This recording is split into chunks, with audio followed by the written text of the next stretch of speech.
بسم اللہ الرحمن الرحیم۔ السلام علیکم۔ آج کی ویڈیو کا عنوان ہے کہ عرب کے ذہین ترین انسان کا اسلام قبول کرنے کا واقعہ۔ عرب کے ذہین ترین انسان حضرت عمرو بن عاص رضی اللہ عنہ اپنے اسلام قبول کرنے کا قصہ بیان کرتے ہیں۔ جب ہم غزوہ خندق سے واپس مکہ مکرمہ آئے تو میں نے قریش کے چند لوگوں کو اکٹھا کیا جو میری رائے کو اہمیت دیا کرتے تھے اور میری بات دھیان سے سنا کرتے تھے۔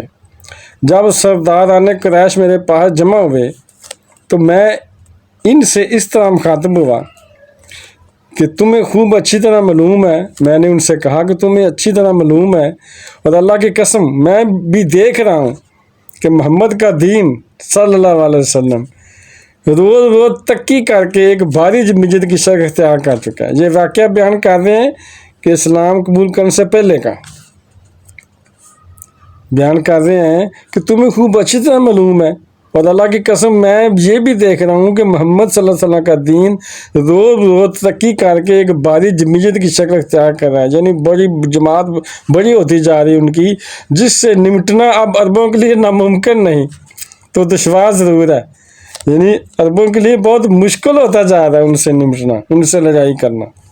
اسی لیے محمد صلی اللہ علیہ وسلم اور اس کے لائے ہوئے مذہب کو اگر جلد سے جلد جڑ سے ختم کرنا ہے تو اس کے لیے کوئی خاطر اور مؤثر قدم اٹھانا پڑے گا، یعنی اگر ان کے دین کو ختم کرنا ہے تو بہت بڑا کوئی مثبت اقدام کرنا پڑے گا ہمیں۔ اس اقدام میں جتنی بھی تخیر ہوگی، جتنی بھی ڈیلے ہوتی جائے گی، اتنی ہم دیر کرتے جائیں گے، ہمیں اسی قدر نقصانات کا سامنا کرنا پڑے گا۔ یعنی اس میں اگر دیر کریں گے تو پھر ان کی جماعت بڑھتی جائے گی اور ہمیں بہت زیادہ نقصان ہوگا، پھر ہمارے لیے مشکل ہو جائے گا، کیونکہ پہلے محمد صلی اللہ علیہ وسلم اکیلا اسلام کا کلمہ بلند کرتا تھا، لیکن دیکھتے ہی دیکھتے اب اس کلمے کے ماننے والوں کی تعداد زیادہ تک پہنچ چکی، یعنی پہلے وہ اکیلے تھے، پھر ایک ملا، 7، 2 ملے، 3 ملے، اب تو ان کی تعداد زیادہ تک بڑھ گئی ہے اور اس سے جا کے لاکھوں تک بڑھ جائے گی۔ اور اگر محمد صلی اللہ علیہ وسلم کی روش پر کوئی زبردست قدغن عائد نہ ہوئی، جنہوں ان کے تو طریقہ بنایا ہوا ہے، کوئی رکاوٹ نہ ڈالی گئی تو پھر اس دین کا ڈنکا آفاق عالم میں بجنے لگے گا۔ آفاق عالم میں، آفاق میں نا دنیا، عالم میں دنیا، آفاق عالم میں، یعنی پوری دنیا میں ان کے دین کا ڈنکا بج جائے گا اگر اسے روکا نہ گیا تو۔ اور اس وقت ہم سب کی پگڑیاں اس کے پیروں کے جوتوں سے رون دی جائیں گی، سبحان اللہ، کہ یعنی ہماری پگڑیاں رون دیں گے، وہ اتنے باہمت ہیں، وہ اتنے حوصلے والے ہیں کہ جنگ ہوتی ہے تو وہ اپنی جانیں پیش کرتے ہیں، ہمیں تو بھاگنا پڑتا ہے نا، ہماری پگڑیاں اپنے پیروں تلے رون دیں گے وہ اگر ہم نے ابھی نہ روکا تو۔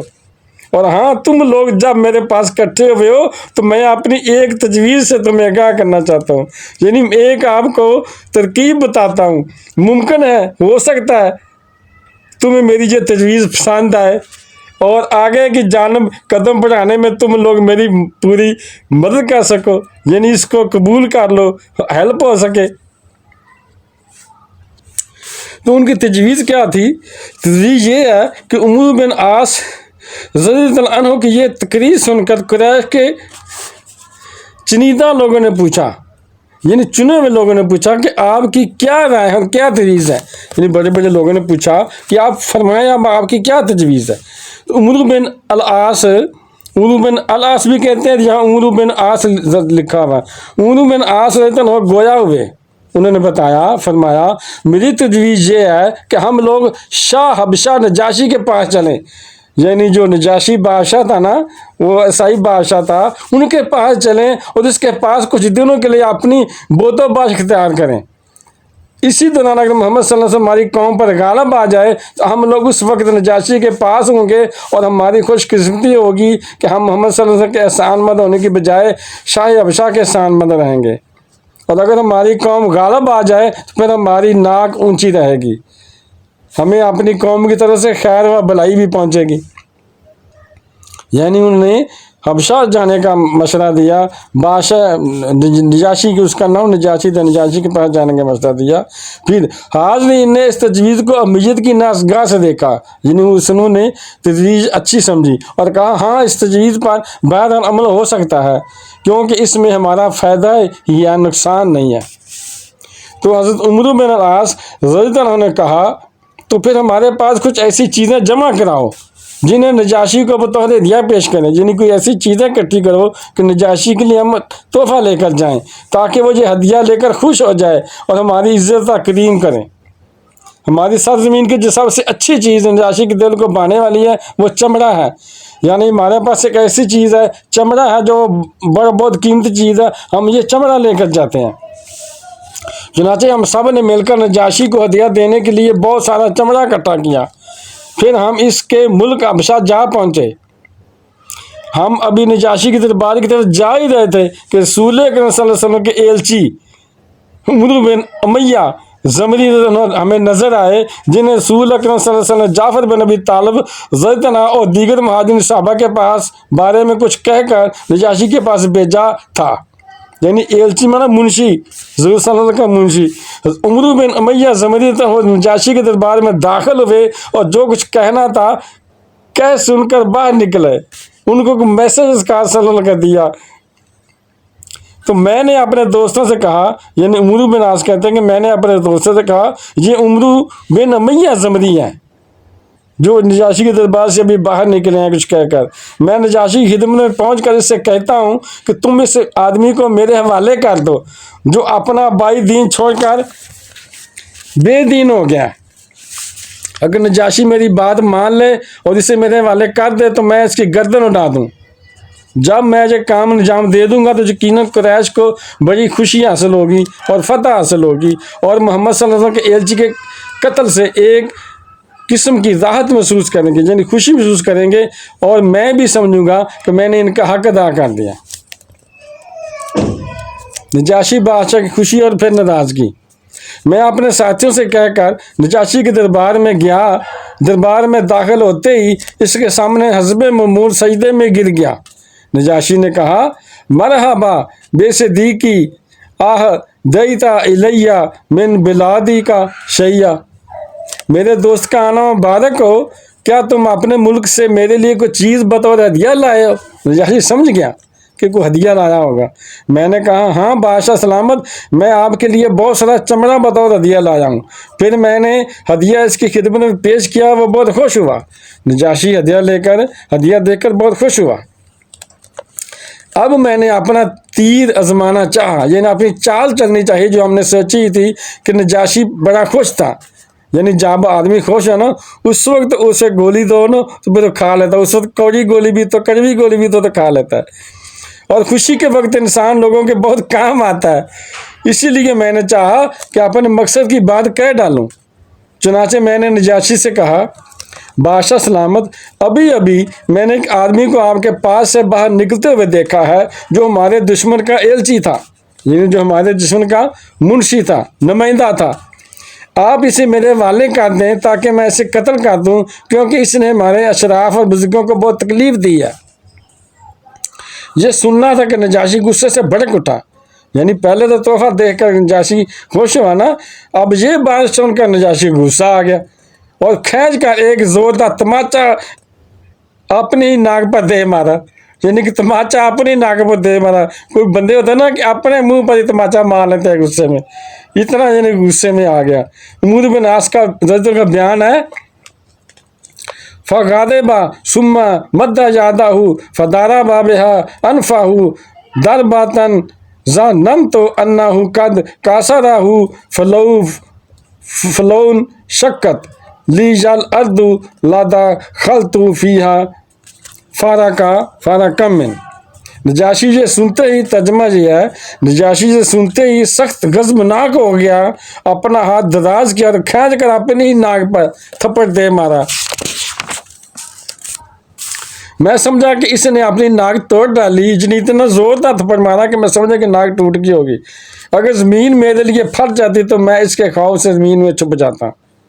میں نے کہا ایھا المالک واللہ لو ظننت انک تکرہ ھذا ما سألتک، بادشاہ سلامت اللہ کی قسم اگر مجھے گمان بھی ہوتا کہ آپ کو میری یہ بات ناگوار لگے گی تو ہرگز آپ سے نہ کہتا، یعنی مجھے اگر پتا ہوتا کہ اگر آپ اتنے ناراض ہوں گے تو میں بات کہتا ہی نا۔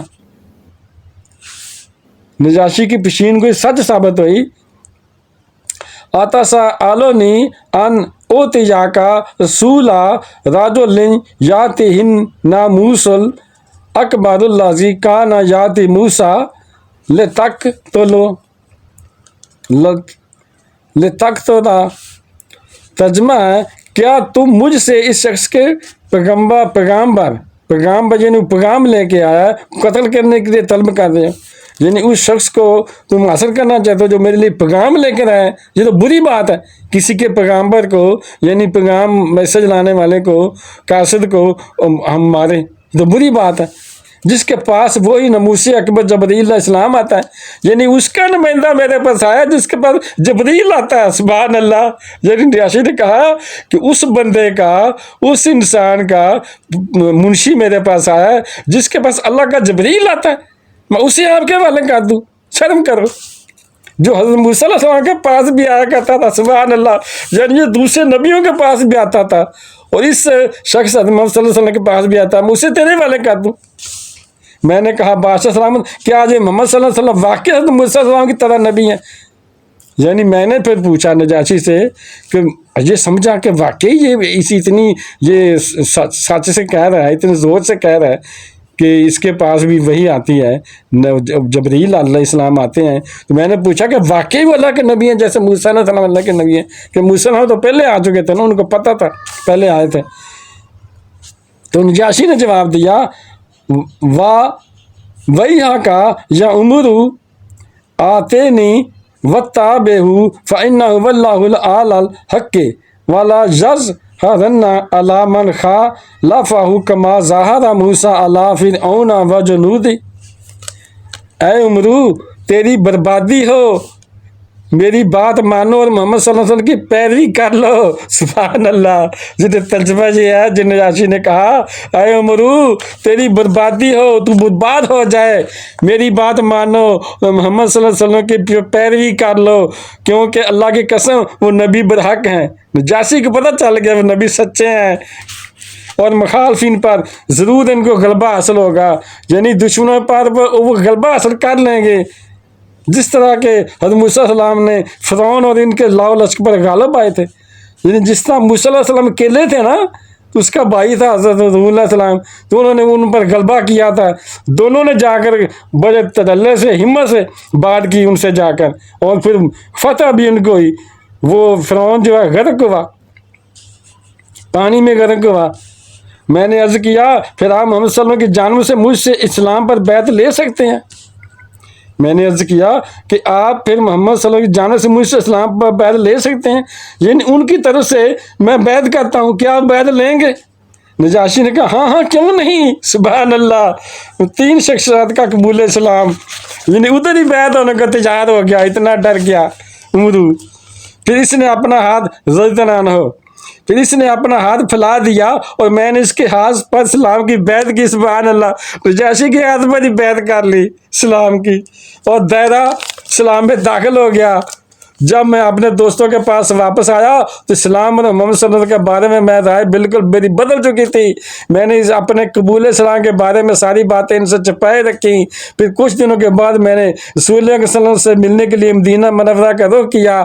ابھی میں نکل ہی رہا تھا کہ مجھے خالد بن ولید اور عثمان بن طلحہ نظر آئے جو مکہ سے آ رہے تھے. یہ فتح مکہ سے کچھ ہی دن پہلے کی بات ہے. میں نے ان سے پوچھا کہاں کا ارادہ ہے اب اے ابو سلیمان؟ خالد بن ولید رضی اللہ عنہ نے جواب دیا واللہ لا قدست کاما مل منسم و ان الرجل لا نبی اذهب واللہ اسلم فاتحیہ متا. اللہ کی قسم محمد صلی اللہ علیہ وسلم کا دین مستحکم ہو گیا، یعنی مضبوط ہو گیا. میں دوستوں اس لیے ساتھ ساتھ لفظ کو بتاتا ہوں، اس کا دوسرا معنی بتاتا ہوں.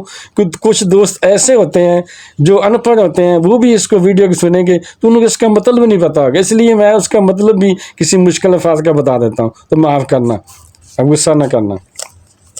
اللہ کی قسم محمد صلی اللہ علیہ وسلم کا دین مستحکم ہو گیا، یعنی مضبوط ہو گیا. یقیناً وہ آدمی نبی ہے. اللہ کی قسم میں اسلام قبول کرنے کے لیے نکلا ہوں. آخر کب تک میں حق کو زبردستی نہ حق سمجھ کر اس کے خلاف جنگ لڑتا رہوں گا، یعنی کب تک میں اسلام کے خلاف لڑتا رہوں گا، یعنی سچا دین ہے.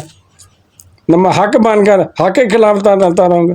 میں نے کہا واللہ ما جئتو الا لاسلم، اللہ کی قسم میرے جانے کا مقصد بھی اسلام قبول ہی ہے، میں نے اسلام قبول کرنا میں اس لیے نکلا ہوں. چنانچہ ہم تینوں مدینہ منورہ سولہ کے سنت کی خدمت میں حاضر ہوئے. سبحان اللہ. خالد بن ولید آگے بڑھے اور اسلام قبول کر کے آپ صلی اللہ علیہ وسلم کے ہاتھ پر بیعت کی. پھر عثمان بن طلحہ نے بیعت کی. آخر میں آپ صلی اللہ علیہ وسلم سے قریب اور عرض کیا یا رسول اللہ انی آبا بے کا اللہ ان یغفر لی ما تقدم من ذنبی ولا اذکر ما تأخر. اے اللہ کے رسول، میں آپ سے اس شرط پر بیعت کرتا ہوں کہ میرے گزشتہ تمام گناہ معاف کر دیے جائیں گے.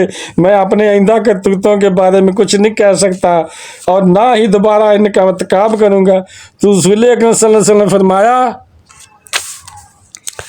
یامرو باجی فإن الاسلام یحب ما کان قبلہ وإن الجہرۃ تحب ما کان قبلہ.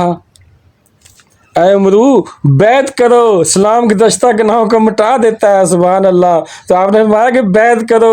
جب کوئی بیعت کرتا ہے نا، جب کوئی کافر اسلام قبول کرتا ہے اس کے پچھلے گناہ مٹا دیے جاتے ہیں. سبحان اللہ. اور اسی طرح ہجرت بھی پہلے گناہوں کو ختم کر دیتی ہے. پھر میں نے بیعت کی اور واپس آ گیا.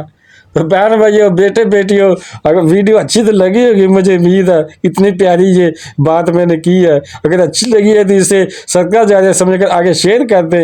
اور ابھی تک اگر آپ نے میرے چینل کو سبسکرائب نہیں کیا تو لازمی کر لیں اور بیل کو دبا کر آل پر کلک کر دیں تاکہ میری آنے والی اچھی سے اچھی ویڈیوز آپ کو ملتی رہیں. چلو ملتے ہیں نیکسٹ ویڈیو میں.